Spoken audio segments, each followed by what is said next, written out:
काय सांगाल, आज तुम्ही रस्त्यावर उतरलेला आहे, साचलेल्या पाण्याची पाहणी करताय? अतिवृष्टीचा इशारा दिलेला आहे 2 दिवस आणि आज तुम्ही बघितलं असेल का या रस्त्याच्या दोन्ही बाजूला 4 फुटाची मोठी गटार आहे. पाणी त्याच्यातनं जाते तरी देखील अति पाणी असल्यामुळे थोडंसं रोडवर पाणी आलेलं आहे. काही ठिकाणी 1 फूट आहे, काही ठिकाणी 6 इंच आहे. वसई विरारच्या अनेक भागामध्ये जिकडे मोठ्या प्रमाणामध्ये स्लोप आहे, डोंगरावरनं पाणी जोरात येते आणि वैतरणा खाडीचं पाणी वरती आल्यामुळे त्याचा डिस्चार्ज थोडासा स्लो झालेला आहे.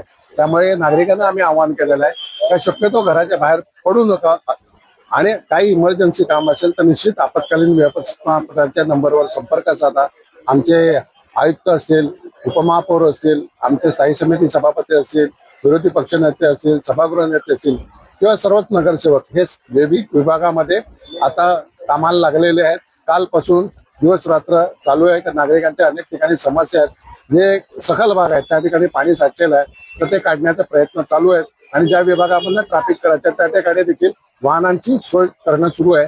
इकडे आता बस सेवा जी आहे ती चालू राहावी यासाठी आमचा प्रयत्न चालू आहे. काल अनेक ठिकाणी सक्शन मशीन ज्या आहे त्या लावणं गरजेचं होतं, मात्र कुठेही लागलेलं दिसत नाही. बघा, सक्शन मशीनचा तसा फायदा होणार नाही या इकडे, कारण इकडे पाणी काढून टाकायचं कुठे तर सगळ्या ठिकाणी जी वैतरणा खाडीची पातळी वरती आलेली आहे त्यामुळे डिस्चार्ज स्लो झालेला आहे. तुम्ही आता इकडे बघितलं असेल का दोन्ही बाजूला 4 फुटाची गटार आहे, ती देखील भरलेली आहे. म्हणजे मोठी गटार असून देखील भरलेली आहे. तर या पावसावर पाण्यावर जातीने प्रशासन आणि आम्ही सर्वच जण लक्ष ठेवून आहेत. नागरिकांना एकच विनंती आहे, शक्यतो घराच्या बाहेर पडू नका, गरज असेल तरच बाहेर पडा.